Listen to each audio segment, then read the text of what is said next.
À l'origine de la comédie, c'est une dépression. J'ai expérimenté vraiment quelque chose que j'avais jamais expérimenté dans ma vie. J'ai vraiment fait traverser un état dépressif. Et puis, pour m'aider à m'en sortir, un très bon ami à moi m'a fait cadeau d'une lampe solaire thérapeutique. Et tranquillement, devant les rayons de la lumière, cette histoire-là est née. Très vite, c'est devenu assez drôle et assez loufoque. Et même si les sujets de la dépression, de la santé mentale, de l'éco-anxiété sont présents, j'avais envie et besoin, avant tout presque pour moi-même, d'avoir un regard tendre, décalé et drôle sur ces sujets-là.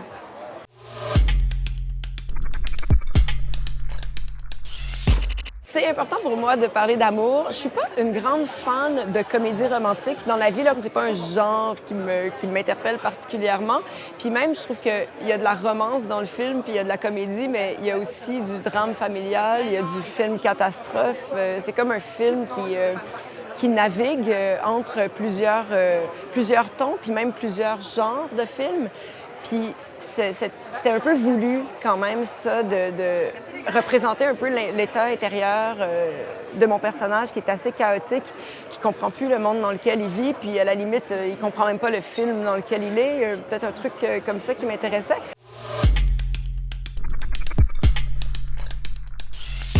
En fait, les sujets de santé mentale, puis de dépression, puis d'anxiété, c'est des sujets dont on n'a pas nécessairement envie d'entendre parler parce qu'ils nous entourent tellement, puis ils nous plombent d'une certaine manière.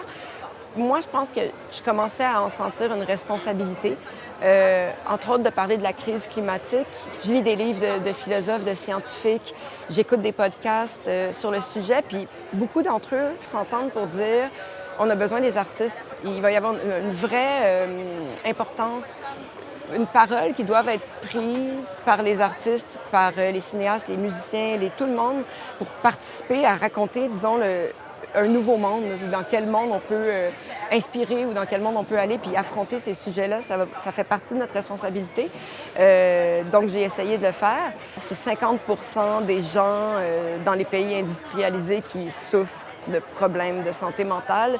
Donc, pour moi, ça devient presque une responsabilité de faire d'inclure ces gens-là dans nos films, de les représenter.